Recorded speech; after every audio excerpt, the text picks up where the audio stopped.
Bonjour mes chers étudiants. Donc aujourd'hui, ça va être une vidéo sur les questions du contrôle et de la sélection des dirigeants.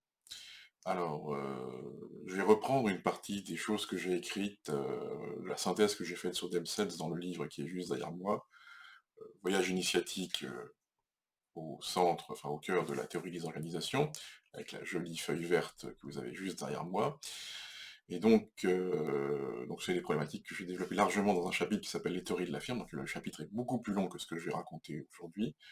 Si le livre vous intéresse, vous pouvez le commander, il est livrable partout dans le monde, il y a 150 pays qui peuvent le recevoir par internet, c'est chez qui déjà, où est-ce que j'ai là? Chez Blurb, blurb.com.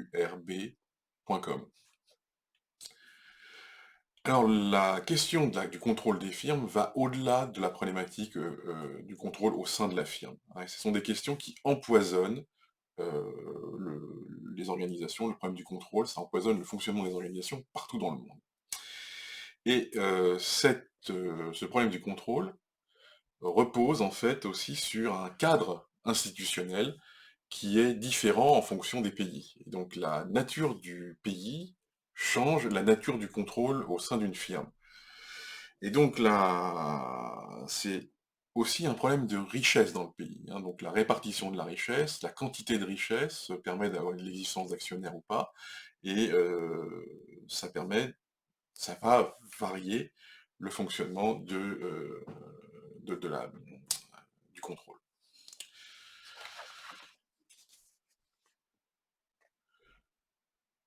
Donc, les institutions, hors de la firme, hein, et le cadre légal ont une influence non négligeable pour réduire ou augmenter les problématiques de contrôle. Donc, quand on regarde les études qui ont été faites dans les années 80 aux États-Unis, la problématique de la séparation entre actionnaires et dirigeants avait un impact, mais cet impact était beaucoup moins important que dans les cas des économies planifiées. Et Demsetz insiste sur le fait que cette thèse du manque de contrôle des actionnaires sur les dirigeants repose sur l'hypothèse d'un actionnariat à la fois diffus et entièrement dilué. C'est en gros la thèse de la filière inversée de Galbraith, hein, qui n'est pas corroborée par les faits. Quand on fait l'examen de l'actionnariat des 500 premières firmes aux États-Unis, hein, qui sont que même dans les sociétés cotées en bourse, les firmes aux États-Unis ont un actionnariat qui est beaucoup plus concentré.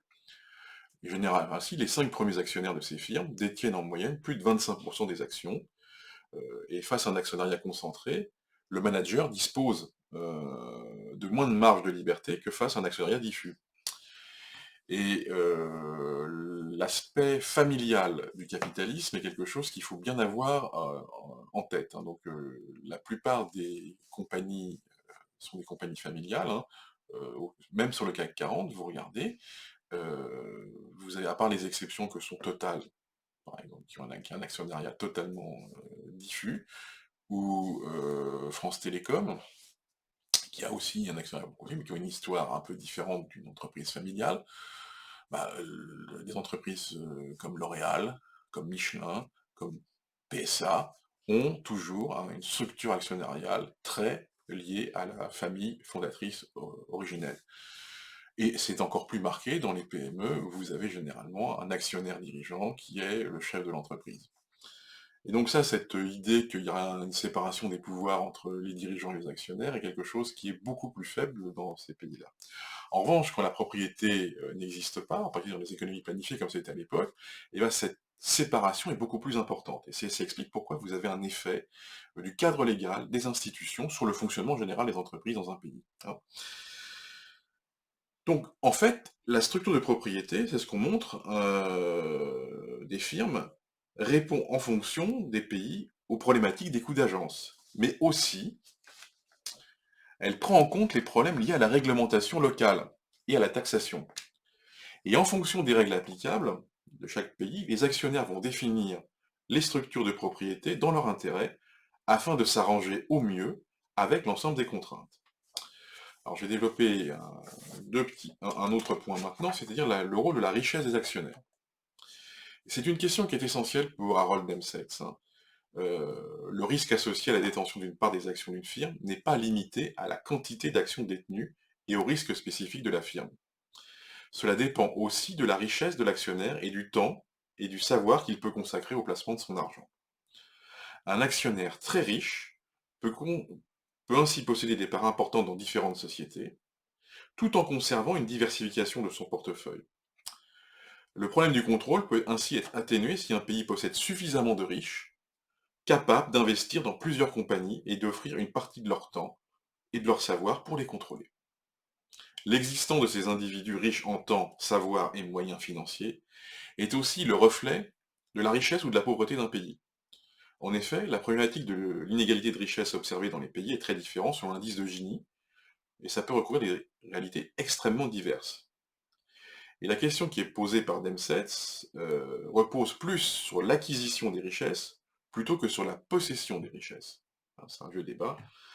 Des pays aux structures sociales relativement figées n'auront pas la même capacité à faire émerger des nouveaux riches. Ah. Donc l'une des clés du développement économique,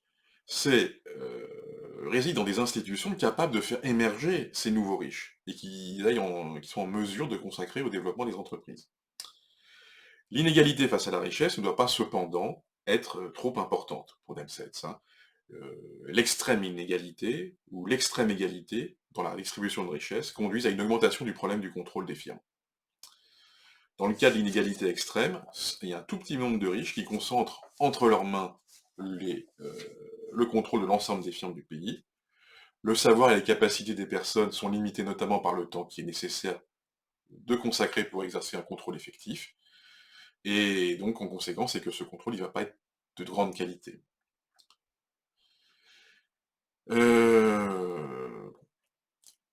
Et de l'autre côté, l'extrême égalité de la richesse, c'est-à-dire quand vous avez beaucoup d'impositions pour que tout le monde gagne pareil, peut être préjudiciable au contrôle des firmes. Si la richesse est distribuée de manière égale, aucune famille n'est suffisamment riche pour posséder une part significative de différentes entreprises.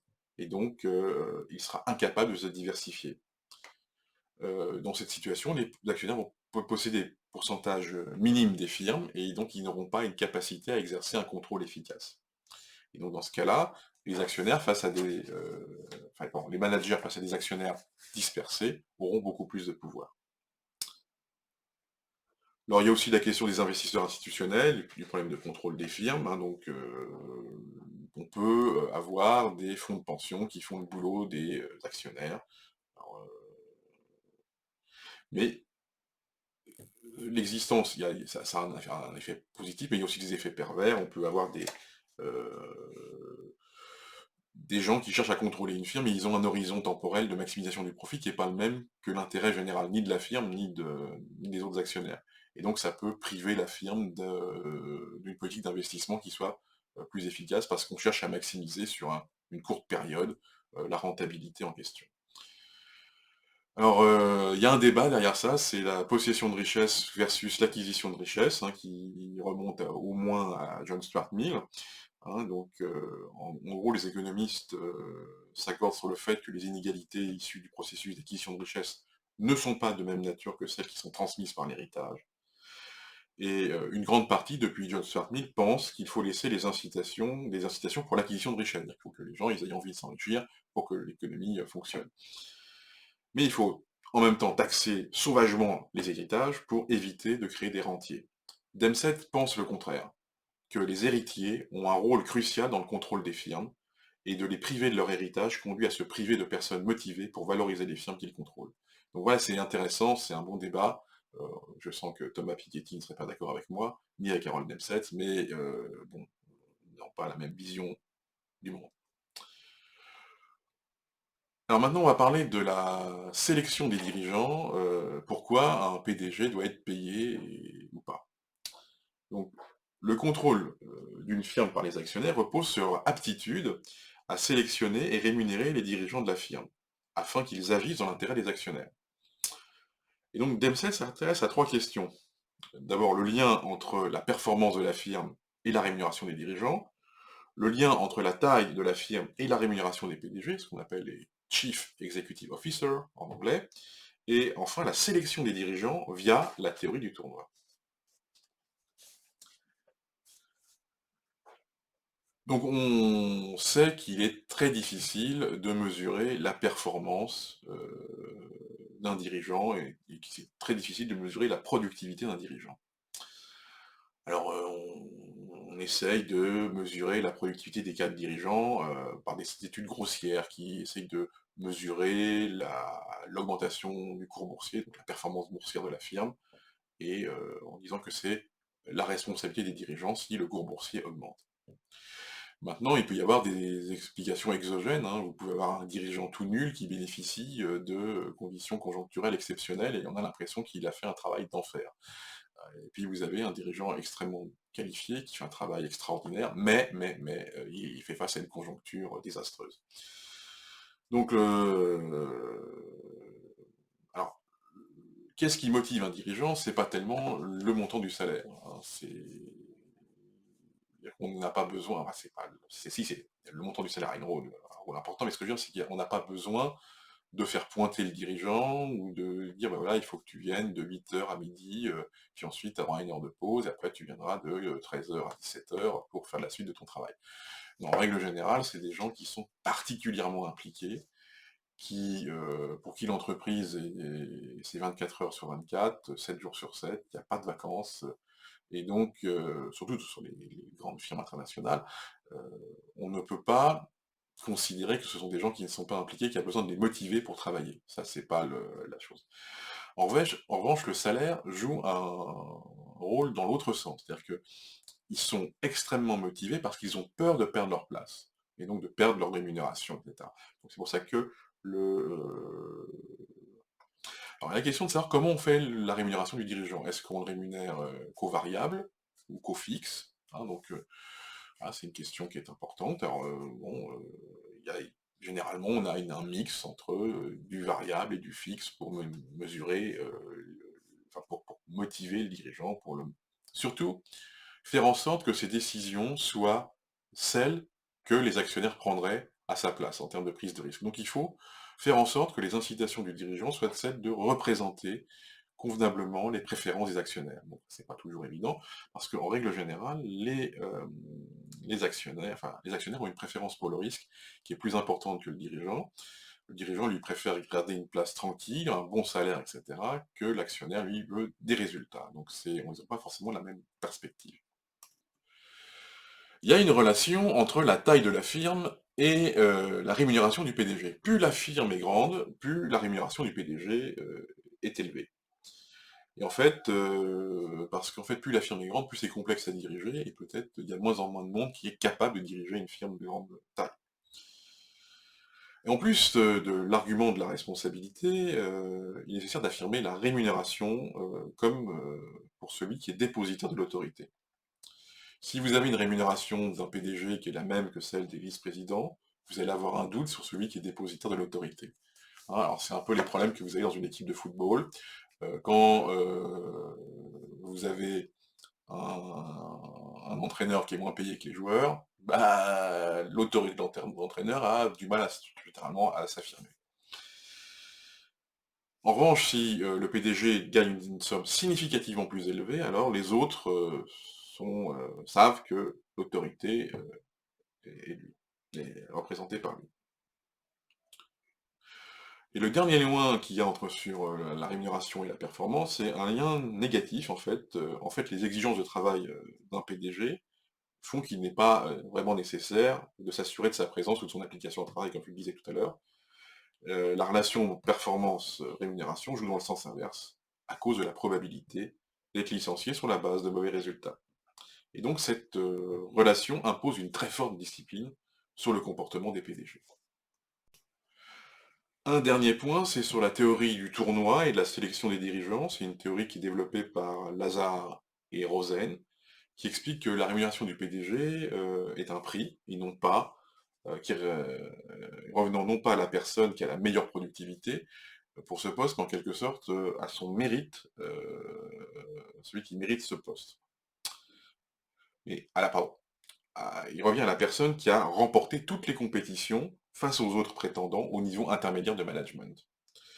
Donc le niveau d'une compétition dépend du niveau des participants, et un concours de médiocres fera sortir le meilleur des médiocres et pas seulement celui qui a l'étoffe du poste. C'est des choses qu'on retrouve particulièrement dans l'administration, en règle générale.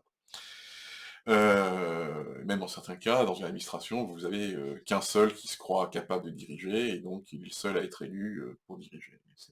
C'est même pas un concours de médiocres, c'est le médiocre qui se croit le meilleur et là, c'est tragique. Et ensuite, on explique la rémunération du PDG à l'aide de cette théorie et ça permet de déconnecter la rémunération de la productivité du PDG. En fait, c'est comme un prix, hein, donc le tournoi, qu'est-ce que c'est au Moyen Âge? Vous avez donc les chevaliers qui s'affrontent les uns les autres, et celui qui reste debout à la fin des joutes, est celui qui reçoit le prix, c'est-à-dire le bisou de la dame, et le bouquet en question. Et donc là, la rémunération, enfin le poste de PDG, c'est considéré comme le bisou de la dame, c'est la récompense suprême, c'est-à-dire qu'ils ont été en compétition à tous les niveaux du management, donc vous étiez un jeune manager, vous avez été le meilleur des jeunes managers, vous avez été promu après, etc. Donc enfin, quand vous êtes arrivé au niveau des cadres dirigeants, vous avez été celui qui a été sélectionné pour être le PDG. Et donc vous avez décroché la timbale, et c'est comme ça que ça fonctionne. Et donc, pour inciter les meilleurs à venir faire la compétition, il faut que le prix en vaille quelque chose. Donc si le salaire il est tout nul, vous aurez que des nuls qui viendront se présenter. En fait, si la dame est considérée comme, je m'excuse pour cette vision un peu sexiste, mais moche, voilà, eh bien, il n'y aura pas beaucoup de participants au tournoi. Plus le prix est important, plus vous allez attirer des gens capables et des talents capables qui vont avoir envie de s'affronter. Et ça va aussi générer un système d'incitation sur l'ensemble du management de la firme, c'est-à-dire que si le prix est intéressant, les gens, à tous les niveaux du management, vont s'impliquer pour pouvoir progresser et arriver aux meilleurs résultats afin d'être celui qui va gagner la timbale. Si le prix n'en vaut pas la chandelle, bah, les gens au niveau intermédiaire de management ne vont pas non plus se battre pour pour être sélectionnés. Voilà, donc j'ai à peu près dit l'essentiel sur ces choses-là. Si vous voulez lire le reste du chapitre, je vous en prie, hein, n'hésitez pas. Eh bien, écoutez, à très bientôt. On va vous faire un programme de travail pour pas vous démobiliser dans cette situation un peu particulière. À très bientôt et portez-vous bien.